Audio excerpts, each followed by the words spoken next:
Joining me, Conservative MP Gillian Keegan, Shadow Home Office Minister Louise Haigh, political editor of The Sun, Tom Newton-Dunn, and psychologist and author Steven Pinker. Today, how are things looking for Theresa May's Brexit deal, round 3? There are some cautious signs of encouragement. But is he being over-optimistic? Just how many MPs agree with this? So as long as people think we can still get to no deal, they will vote the deal down, and that's my position too. Following the Christchurch shootings, we'll talk about this. It's time to really think about whether the internet can be an ungoverned space. From TED Talks to the Politics Live studio, Stephen tells us why he thinks there's never been a better time to be alive. Nothing is more responsible for the good old days than a bad memory. Now, the government has said that it won't be bringing back a meaningful vote 3 to the Commons unless they're pretty sure they can win it. So, Gillian, is this the final chance?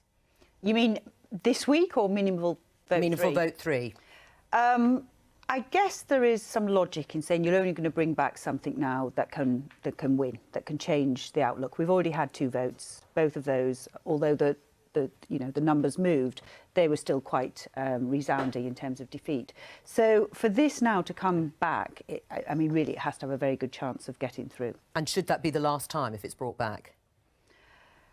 I guess that depends at the time when it's brought back. You know, there's people who are moving. We've heard all over the weekend, you know, different Conservative colleagues who are coming back and changing their position. So no. If they change their position this week, then maybe.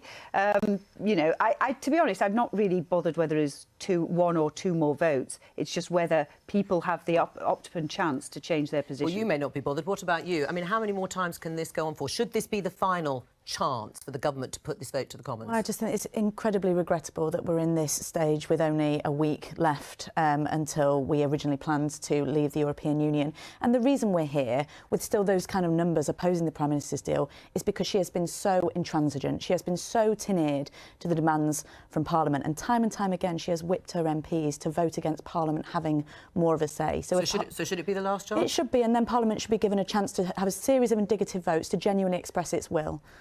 How many more times can this go on, Tom? Should there be a limit to the number of times this vote can come back to the House? Well, there are rules in Parliament about not putting the same thing twice, but every time the Prime Minister manages to slightly nuance it and make it a little bit different. So I think it could potentially go on. It feels to me like the actual hard backstop is when we do or don't go into European Parliament elections, which is sort of mid-April. But the reality will seem to be, effectively, we have to extend either for a short period or a long period before March the 29th. It may well not happen this week. I mean, I think the smoke signals coming out of number 10 are probably not a meaningful vote tomorrow, probably Wednesday, but the cut-off Wednesday will have to be to table a motion by Tuesday night, so that's effectively a new deadline to have it before the Council. However, Prime Minister entirely capable of going to the EU Council on Thursday and getting both options, coming back with this sword of Damocles. And I can see this thing rolling out until, you know, Thursday night, as almost Big Ben would be ticking into the day we actually leave and are still having this ridiculous knife-edge votes. I hope you're following all of this, Stephen, and can repeat it verbatim. Listening to it, though, what do you make of it in terms of, is it Groundhog Day for you, for people observing? Yes, it's bewildering to keep track of what a vote for this or that motion ultimately favors. Is it a way to preserve Brexit? Is it a way to kill Brexit if you're in favour of the deal? So for an American, it's hard even to keep track. And the overall impression, at least among the people that I talk to, is it does seem like a massive self-inflicted wound. It's an enormous national obsession over a problem that didn't have to happen in the first place, compared to really big problems like climate change, like automation, like possibility of pandemics, like inequality, all of these massive real problems that are unavoidable, and there's been instead a national obsession for years over what appears to be an invented problem. Well, there'll be lots of people who agree with you on that, and we will talk about some of the issues you've just raised. But first of all, I'd like to introduce Lee Rowley, Conservative MP, who has voted against the meaningful vote in the past. Let's talk about the numbers, because that is what it's going to come down to. And Tom, I'm going to ask you if they're moving in the right direction. But the BBC Boffins have the following estimate. 76 Tories against the meaningful vote 2. That was the last time it came before the Commons. 7 now say or hint they would back a meaningful vote 3 if it did return to Parliament. 30 are still against, and that includes 6 Remain rebels, which means there are about 39 Tory MPs potentially in play to be persuaded. Are they moving in the right direction, the numbers? They are, but they're moving too slowly. So Jacob Rees-Mogg was very interesting on LBC this morning, clearly hinting he's itching to move now, but he needs the DUP to go first. Everything rests on the DUP. I think if the DUP do move and do a deal with the Prime Minister to back this, I think they probably will within the next 36 hours, then you'll have maybe 20 Tory MPs moving over. That leaves a residue of a good 25 to 30 ERG hardcore. And the key thing for the PM then is, can she persuade enough Labour MPs to balance out the ERG hardcore? Because it's almost an exact like for like. Can you be persuaded? Well, if there's change, I can be persuaded, and I've been saying that since the best part of last July, when the Prime Minister first changed course on Brexit. But fundamentally, the last week has been a masterclass in nothing actually changing underneath, other than somebody turning the pressure up. The deal remains a bad one, in my view. It was a bad one last Monday. It's a bad one this Monday. It's a bad one next Monday, unless there's change. And I can't see how I support it in those circumstances. Well, other colleagues of yours have been persuaded, those who agreed with you on almost everything you've just said. But people like Esther McVeigh, Daniel Kaczynski are saying that they are now going to vote for the deal because it's better than no Brexit at all. And people will have to take their own views, and I'm not critical of anybody who is changing their mind. I think everybody has to come to their own personal positions, and I think that's absolutely right. From me and my personal perspective, I've always said that there are problems with this deal. I think we should be focusing, and the Prime Minister and Number 10 should be focusing on trying to change the deal rather than the Project Fear, which is happening at the moment. Gillian? Is there a chance that the deal is actually going to be changed? I thought that had been pretty well closed. I think predicting the future in this is impossible. They may change a little bit. You could possibly get more definition. There's been some things that came out at the weekend that explain to people how best endeavours actually and good faith negotiations work, and how they actually do give legal weight, which I know as a commercial contract negotiator for 30 years. So maybe some of these things will give people more comfort. But one of the things I want to say is, all the people who are looking at this, pointing at it, saying it's a bad deal, I'm beginning to think they haven't read it or they haven't really understood it. It is not a bad deal. If you are trying to reverse out of the European Union after a 45-year arrangement without damaging jobs and the economy, this is actually the way to do it. Do you know what's in the deal? And that's why it's been backed by businesses. Yeah, I know what's in the deal, and Gillian and I have spoken about this many times over many months. To come. Exactly. But fundamentally, good people can take different views on this, and I understand why Gillian backs the deal. I hope she understands why I don't back the deal. Well, she doesn't, I don't think. She thinks it's a good deal. Doesn't understand why you. About it to understand. Right? I think when you analyse risk, you cannot go forward and try and leave the European Union without risk. Anybody who thinks that's possible has not either read Article 50 or understood what it is we're trying to do. No other country has done this. Most countries have already turned back before they've even got to this point. If we want to leave the European Union, we have to be willing to take risk. And I think that's one of the things that we talk about, which is how much risk, what's the appetite to risk, how much do you really believe that you'll get stuck in the backstop, and how much does that concern you? And that's really where, how you analyse risk is very important. So we're talking at the moment about the meaningful vote, as if that is the be-all and the end-all. If only the Prime Minister can get a majority, suddenly all this goes away. Actually, that's just the beginning of passing through. Because remember, she's still got to pass a whole Act of Parliament. It's called the Withdrawal Bill. It's been written up already. And that means carrying this coalition of maybe 20 Labour MPs, maybe 20 ERG, maybe Lee, maybe not Lee, with her for 3 months through 5 stages of both houses of Parliament. And, with momentum, the pressure that momentum will bring to bear on Labour MPs who back Brexit, the pressure that perhaps, Lee might bring on his colleagues to pull out. It's a huge, huge task, I think, the Prime Minister is facing to get this Act all the way through so that we can leave with this deal intact. But to even get to that stage, it does have to pass. And would changes in the way that David Trimble has said, major changes have been made to time limit, or limit rather, the effect of the Brexit backstop. He says it in the Belfast Telegraph. If David Trimble is persuaded and members of the DUP are persuaded, will you then follow suit? No, I think this idea that people like me outsource our views to Northern Irish parties is just not true. I've disliked this deal since you could see it moving in a direction over the summer when the deal actually came out in November, December. As Gillian says, it is a balance of risk calculation, and my view is that the backstop creates a significant problem in the next round of negotiations, and I don't think I can support it as a result of that. What specific changes would you like to see? I'd like either a time limit on the backstop or a confirmation around how it is structured that we aren't going to be caught in not being able to have the negotiations with the EU that we need. Does anybody think that's going to happen? No, of course you can't have a time limit on an insurance policy, and that's exactly the problem that Theresa May's been faced with, and this is exactly why she can't get her deal through Parliament. That strategy of relying on, mopping up from the ERG and then from Labour MPs just isn't going to happen, because she's trying to. The only people she's been compromising to is the right of her party, is the ERG, not from how can us on the Labour side support a deal that's actually been hardened as a result of that compromise. It's just not going to happen. That's a nice framing, but completely wrong. I mean, in terms of, I don't perceive that I'm on the right or the hard right or anything of my party. I am somebody who's trying to represent a 63% Leave seat. But ultimately, we can. I have compromised on money. I have compromised on timelines. I am accepting that a backstop potentially can be in there, even though I personally think it's confected as a necessity.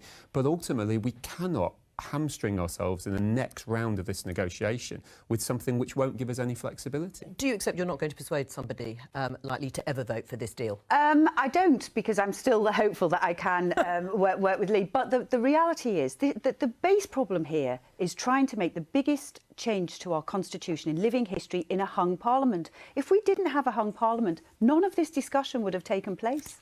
This is the problem. This is the ultimate. You can be held to ransom by 5 or 10 people with a different view in every direction. That is the base problem. And the reason I think Theresa May went to the snap election in 2017 is she anticipated that problem even on the numbers she had in 2015. And if you look at the numbers she had in 2015, you look at the numbers we've got today, she was right. So the problem is trying to do this in a hung parliament when you've got the opposition like we have, which is not the normal Labour Party, it's a kind of socialist workers version of it, and we have, very, very different people with different views, with different seats, with different how they voted in terms of Remain. Well, Louise, do you want to respond to that? Not the normal Labour Party. It's not Ed or David Miliband who could take over. It's Jeremy Corbyn. That's a much more serious proposition, I think, for the country. The Labour Party are doing what the Labour Party will always do in opposition, which is hold the government to account. And she's put the Prime Minister has put forward a terrible deal that we cannot support, because it does not protect workers' rights, it does not protect environmental rights, it doesn't deliver customs. Small business are happy with it. The National Farmers Union are happy with it. Everybody who protects jobs are happy with it, and the Labour Party isn't happy with it. Because you haven't shown leadership, but all the people who are responsible for protecting jobs in this country, almost every sector, supported this deal. And the reason they did is the same reason when I read it after 30 years of working in many industries and just thought, this works. It works for business, it works for jobs, it works to continue your investment. That's why all these people saying it's a bad deal, I'm not sure that they have much of an understanding of either how business works, how cross-border traffic works, and how these industries work in terms of investment. This is what they need, and that's why I am very supportive of it. The idea of a Tory MP criticising anyone else for leadership at the moment is frankly laughable. The reason we are in this state I'd rather have Theresa May than Jeremy is because Corbyn. of Theresa May's complete lack of leadership. All day long. All right, Tom, tell us what was said at the Prime Minister's lobby. I mean, in terms of what their strategy now is. Well, she created a vice to try and funnel people like Lee through last week with these very series of votes. Whether she really intended to do it or not, I think is a matter for debate, but the likes of Amber Rudd certainly helped her along there. And that is to force a binary decision, a sort of binary decision she's been unable to get her MPs to make for months on end there. And that binary decision, basically, it's now my deal, or I go back to Brussels, I'll ask for a long extension, and Parliament's going to have a big old carve-up, and we'll choose EEA or Customs Union, which is why Lee's position now is absolutely fascinating, because Lee either thinks this is such an important point of principle that I'm prepared to see my country go into a Customs Union, or he somehow thinks he's going to dare the Prime Minister not to do that. It's unclear to me which one it is. Well, you're right. There's a binary option in front of us, or about to be put in front of us. That's a false option, in my view. It's a failure of leadership on various people But for putting that option. false option. Well, we will see. We have 2 more weeks before we go. We will see where the cards fall. We wouldn't necessarily have suggested that we would be here this time last week, so I don't think we can necessarily work out where we'll be this time next week. But I won't change my view, which is that this deal doesn't work. And unless there is change to the deal, I think I would really struggle to vote for it. I've been very consistent for 6 months. I'm not quite sure why it's news to people that I'm still being consistent. I just wonder, how are you going to stop the Prime Minister going back to Brussels and getting this 2-year-long extension, which will involve us going into a customs union? I think the Prime Minister is going to have to reflect on that very carefully over the next few days. I don't think she wants to be the Prime Minister that has both failed to get a deal through and then gets to a point where she's asking for a 2-year extension. That won't look very good. Will it make a difference if she goes as part of this negotiation? No, this isn't about individuals. It's not about personality. It's not that kind of thing. This is about principle for me. This is about whether it works for our country in the next decade or so. I mean, Stephen, looking at this, do you think Brexit is actually going to happen? Oh, well, I'm not the person to ask. Oh, no, well, I am going to ask you. Just looking Yes. at it, do you think it could happen, or do you think we'll still be here in a couple of years' time, not having left? Oh, I don't know. Does anyone know? You can't blame him, really, can you? No, well, I don't suppose anybody knows. I mean, Tom, do you think it is still going to happen, Brexit? Probably. There is one option left, actually. We talk about this sort of binary choice, which is the vice that the PM has got, the likes of Leon at the moment. There is actually another one, which Lou and the Labour Party may well start playing with pretty soon, which is putting the Prime Minister's deal, or accepting the Prime Minister is put to the second referendum. That is a third way out of this. If that happens, then there is a possibility that Brexit may not. And I think that actually is basically daring the PM to say, go on, I dare you to keep us in for 2 more years. They may choose not to do that, but go for the second referendum. Explain to us briefly Labour's strategy. It is in favour now of a referendum with Theresa May's deal and Remain. So our priority has always been to secure a deal based on our own red lines, so a permanent customs union, regulatory alignment. But you're now with the single market. backing an amendment for a second referendum. A second referendum has always been kept as an option on the table, and we're now at the point where there are very few other options left in order to break the deadlock. So is Labour backing that amendment for a second referendum? We will, if the Cal Wilson amendment is put to the meaningful vote either tomorrow or Wednesday, I'm pretty confident that we'll be supporting it. Right, and you'll be supporting it. And if there were a second referendum, what would be on the ballot paper? Well, that's up to Parliament to decide, obviously, but we would want to see a credible leave option versus remaining in the European And is Union. Theresa May's option a credible leave option? Well, no, because it can't get through Parliament. Right, so you're asking people to support your policy of backing the idea of a second referendum, not for Theresa May's deal, but for Remain and your option. Well, no, because that hasn't got through Parliament yet either. Right. So what's the credible... The ballot paper will have to be decided once once referendum legislation is in place. But we can't ask the country to be voting on a deal that hasn't been approved by the European Union, nor can we ask the country to be voting on a deal that won't get through Parliament. So we need to get a deal through Parliament before it can be decided what's on that referendum. And in that case, if there is a credible leave option, will Labour vote for Remain or whip its supporters for Remain or for the leave option?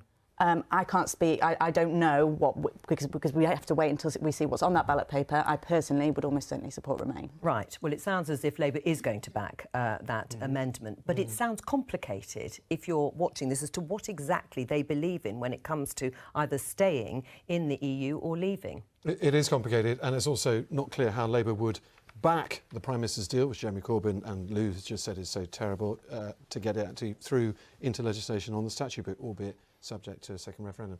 It's going to be absolutely fascinating.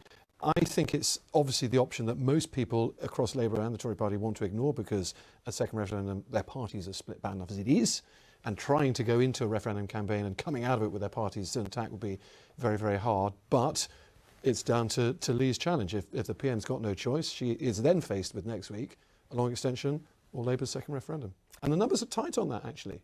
They're a lot tighter than they might look like. It's within 20 or so MPs who could go on to the second referendum side, and it will all happen. Well, as we started, it's all about the numbers. Lee Rowley, thank you very much for coming in. We're going to move on because we're going to be talking about the responsibility of social media companies following the Christchurch massacre and the live streaming of that shooting. Just to give you an idea of the scale of the number of videos that were circulated from that live streaming, let's have a look at this tweet from Facebook Newsroom. In the first 24 hours, we removed 1.5 2.5 million videos of the attack globally, of which 1.2 million were blocked at upload. It sounds impressive. We're going to discuss that in a moment. We're joined now by Timandra Harkness. She's the author of Big Data Does Size Matter, and she's also co-presenter of Future Proofing, which is coming back to Radio 4 shortly. Welcome to the programme. Hi. First of all, listening and looking at those sorts of figures, Gillian, is it enough? Do they need to do something more drastic than just deleting videos after they've been posted, Facebook? Yes, I think they do, but it's hard to know what, actually, because it's very, you know, this is like looking for a needle in a haystack in a way. I think what you often end up with is the law dragging and lagging behind technology, and that's certainly what we've got now. But what the most effective laws are and what it is we need to put in place, I think will need to be part of, you know, a wider discussion, because it is difficult if you're somebody like Facebook on a platform, you know, to one, allow people to upload videos, and two, to be able to, you know, look at all that content and sign it off in terms of this scale. So right now they're playing catch up in terms of finding this content, and obviously it all needs to be shut down as soon as possible. But I do accept that, you know, the legal construct that they have at the moment is it's an open platform. Right. Well, if we look at this from the Home Secretary, Sajid Javid, you really need to do more, YouTube, Google, Facebook, Twitter, to stop violent extremism being promoted on your platforms. Take some ownership. Enough is enough. Timandra, is that going to work?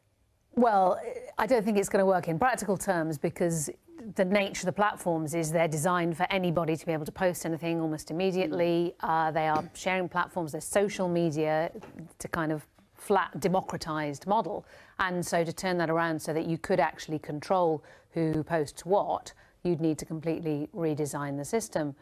But I think we also have to ask, how much is it desirable to regulate what gets posted? I mean, the latest case is a very easy one. It's very easy for us to say, what an appalling thing that this guy could use this essentially to self-promote, to try and dignify his murder with some kind of purpose or ideological justification by streaming it on the internet. But it's actually quite hard to say, apart from threats, which are already illegal, it's quite hard to draw a line and say, look, this must not be allowed for public safety reasons or whatever, and this is revolting, but people need to be allowed to judge it in their own terms and make up their own minds about what they think about the person who's capable of such an act. Do you agree with that? I think the problem is, as you've just described, that the business model for social media is based on people seeking and obtaining attention, and the very fact that the killer live streamed his horrendous act last week shows that, I think, probably the act was as much sought after as the attention that he received from it as well. So absolutely, these platforms do have a responsibility to do tackle what? Well, I mean, they have been asked over and over again to self-regulate, and clearly that has not been sufficient. And Matt Hancock, the previous Culture Secretary, Jeremy Wright, the now one, and the Home Secretary have all said it's time to legislate, but nothing has been forthcoming. We think there should be a regulator to make sure that the internet is governed, because quite frankly, it's just not good enough to say that these problems are too difficult. It is a wild west on the internet out there. Children are being groomed. Hatred is being perpetuated and encouraged from the far right and from Islamists, and no platforming has worked on certain platforms. It is a disgrace that Tommy Robinson still has access to and is still streaming on YouTube, for example. Is it a no-brainer to have regulation in this sphere, Stephen? It's certainly not a no-brainer, because I don't know how comfortable I would be with having, say, Donald Trump regulate what is allowed to appear on social media. And the live streaming is really a small part of the publicity that the shooter gained for his act. Here we are talking about it thousands of miles away. It is a horrific crime that 49 people were killed, but it's a world in which 437,000 people are killed every year, not in highly publicized rampage shootings. And what the entire media ecosystem does is they invite entrepreneurs of violence to achieve worldwide instant fame by killing a lot of innocent people.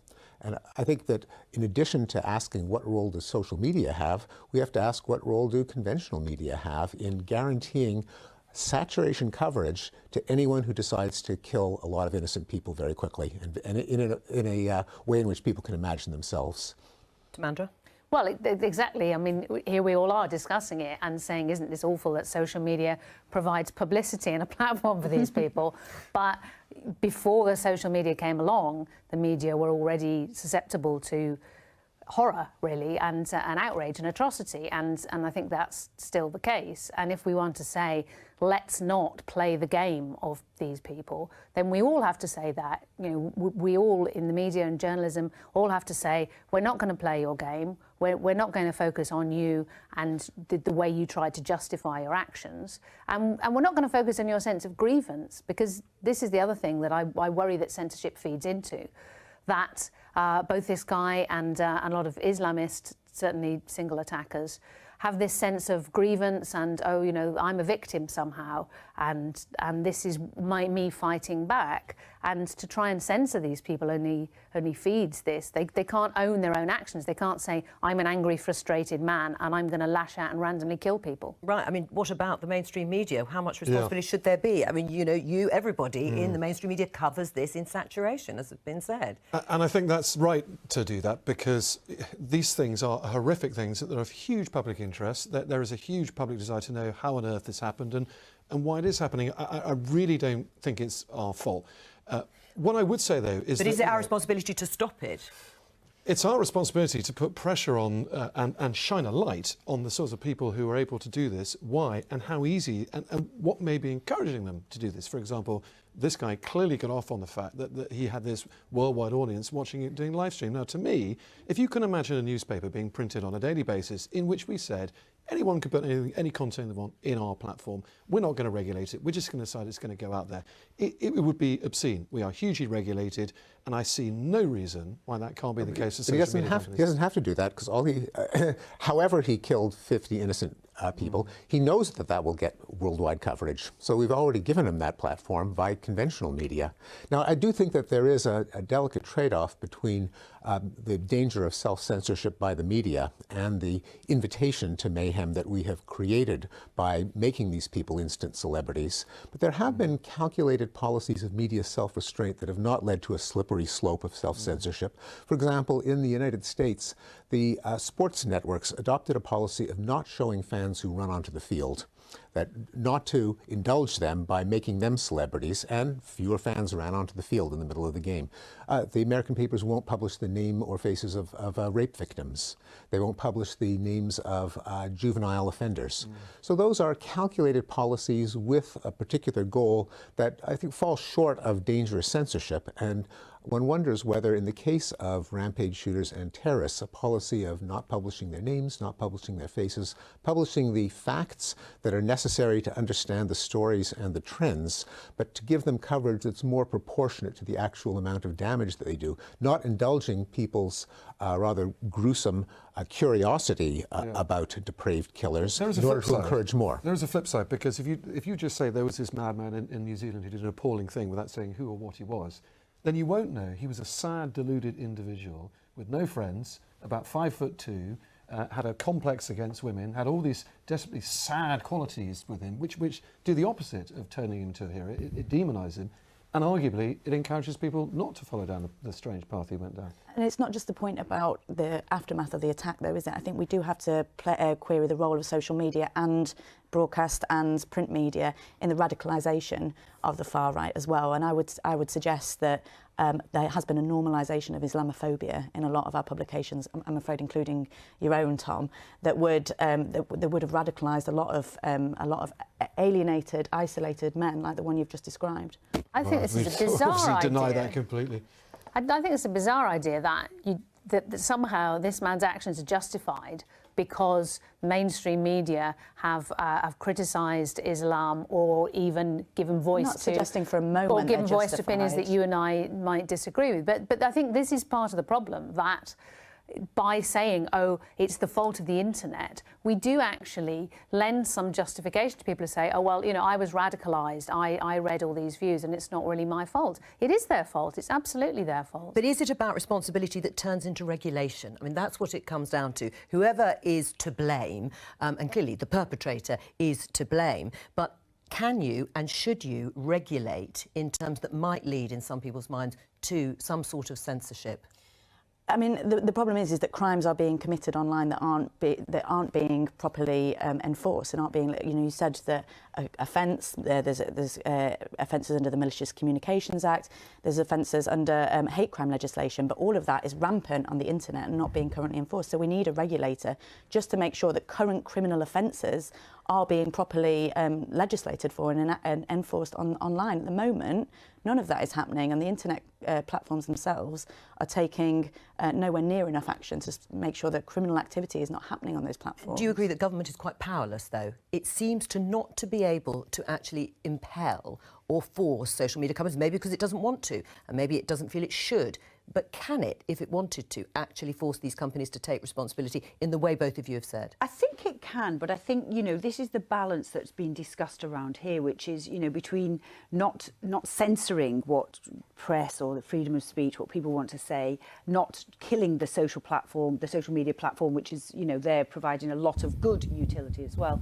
But I think what's clearly open now is if we keep seeing cases where content is not being sought out and taken down, that is would be illegal, actually. But, you know, we've got the web, we've got the dark web. It's very difficult. Technology makes it incredibly difficult to find these things. I think we have to be open, and I'm sure they are open, to regulating if required. Right. Is it possible to do so? I mean, would it have been possible to stop people seeing that video as it sort of manifested itself millions of times? I doubt it, because if he'd not been able to do it on the particular platform that he used, he would have found another platform by which to do it. Arguably not as easy.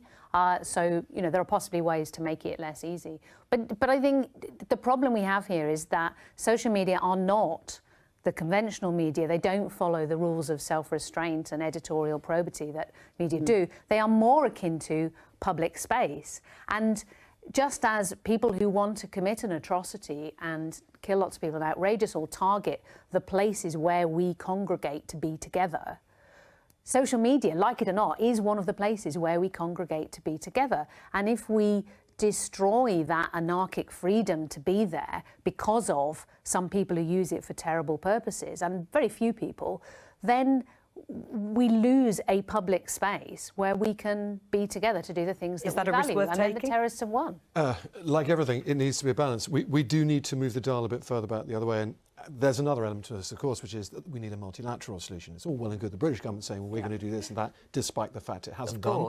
But, you know, without America acting, where, quite frankly, all these servers are. Now, I heard a terrible story the other day, which I think is true. Various media executives went to see the President of the United States a few months ago, and they said to him, you really do need to act on the likes of Twitter and Facebook, etc., because they're going to run the world, they're going to distort our politics. His response was, what if they turn off my Twitter account? So the world, when it is run by social media, it's game, set and match. Well, I think that goes back to your first point, Stephen, about the threat or risk of it being regulated by somebody like Donald Trump. Let's move on to your book. Mandra, thank you very much, by the way, for coming in. Your book, Enlightenment Now. This is the paperback version of it. What's it about? It's about a set of ideals that I think serve as an alternative to the more popular ideologies of the day, like populism, like religious fundamentalism, like Marxism. If you don't believe in populism or religion, what do you believe in? A lot of people have trouble answering that question. It's not enough to say, well, I like the status quo or the establishment. No one wants to say that. I've suggested that ideals that I call Enlightenment ideals, you could also call it the open society or cosmopolitan liberalism, are a way of being more confident in what we do stand for, namely the use of reason and science to enhance human well-being. And the core of the book is a set of data, 75 graphs, showing that the ideals, since they were unleashed by the Enlightenment, have made the world a better place. We live longer, we fight less, we're better educated, we're less likely to come down with diseases, we have more leisure time, we see more of the world. Just about any criterion of human well-being, when you measure it, that is, when you don't go by headlines, which inevitably highlight everything that still goes wrong, but if you count it all up, you see that humanity, on average, has improved, not just in the West, but increasingly globally. Does that chime with you and the way you look at the world from your constituents' perspective? Well, I'd love to be as positive as you, Stephen. I mean, but is he right? There's no doubt that life expectancy has improved over the last 50, 60 years, but very sadly, in the last 10 years, life expectancy for the poorest women in my constituency has decreased by 4 years as a direct consequence of austerity. Inequality has increased. But they're living longer than they were in that sense, even in by recent statistics. Well, they're living longer than they were in the 50s and 60s, but they're living less longer than they were 10 years ago. Yeah, so progress doesn't mean that everything gets better for everyone, everywhere, all the time. No. It doesn't mean that we should not face the very real problems that do confront us.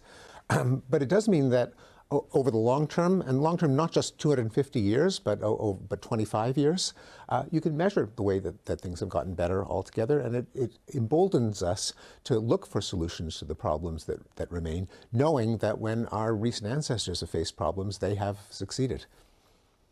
What do you say in response? I've read some of your work and I think, again, it's very, very positive and constructive. And you're absolutely right. When we're feeding a 24-hour news cycle, we're going to focus on the negative. People don't like reporting on things that haven't happened, that wars haven't broken out, that equality is improving, that we are fed a relentless cycle of negative news stories, and that is going to make people more cynical, more fearful. And I think that's probably led us to the kind of political mess that we're in today, that people are lacking hope, that the economy, that society can improve, and that's I think the job of the Labour Party to lead on that. Oh, goodness me. Well, why, oh goodness me? Well, I think in terms of, you know, a lot of what you're showing here is the facts, which confuse the arguments actually often of opposition politicians. But the facts show that things generally have gotten a lot better in terms of economy, in terms of inequality of wealth, in terms of poverty, in terms of life expectancy, etc. And I think it's important. I mean, I'm generally optimistic, but I think it's important to let facts sometimes interfere with your argument, to look and say, actually, these are the areas that are doing well. And if there is an anomaly, like why women in Sheffield have lost life expectancy by 4 years. It's all the poorest women across the whole country. So if there is that, then looking at those specifically, what is it that's happened? Because obviously what I've experienced is actually, you know, the big improvements particularly in cancer diagnosis and particularly in breast cancer diagnosis had a massive positive impact. But there will be some other aspects which need to be solved. But unless you get down to the detail, all it is these wide-ranging, you know, all these things are terrible, which basically what they're saying is it would all change under the Labour government. And the reason I say goodness me is because I think the economic management that as I would understand it, would actually lead to a lot of things being less well-funded. Would it all be different more. under Labour? Well, we wouldn't have the austerity measures that have been in place over the last 9 years that I would say have led to a reduced life expectancy for the poorest women in my constituency, that have created and enhanced the social care crisis, that have reduced access to the NHS, that have destroyed local authorities and their ability to respond to health inequalities, in particular in our most poorest areas of country. So yes, it would. Everything would be different. No, they go and create the next in stage of people again. austerity. So we'd get the next phase of austerity that they go and I create think for what us. would be different is we'd have to write good news stories. There would be a mandate to journalists. Oh, that's half of true, everything in the yes. paper has to be good news. Yes, Stephen, absolutely. I've also read a bit If of you Stephen's. still exist. But there's another scary point. Stephen's really interesting point is not just everything is getting better, and if you look at the statistics across the board, that appears to be the case. It's why doesn't it feel like that? And which is absolutely fascinating. And a couple of the reasons I think that we'll probably go on to talk about. One is a general collapse in establishments, in politics. Another is the process of change. Everything is speeding up and making us feel very sophisticated. I think a third, if I remember this correctly, is faith. Most of us don't believe in God anymore, therefore we feel very uncomfortable. Oh, the God question. I mean, what do you think about the lived experience is different to statistics?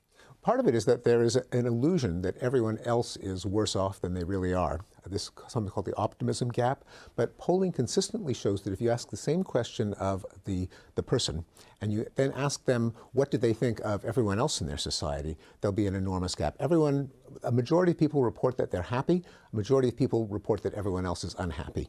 A majority of people say that their neighborhoods are safe. A majority of people say the neighborhoods in the country are unsafe. So that's obviously a media-driven misperception. Also, people think that they're neighbours are more conservative than they are. Everyone thinks that everyone else is a conservative, whereas people, in fact, tend to be more liberal and progressive than they think other people are. So there is this disconnect in lived experience and opinion about society.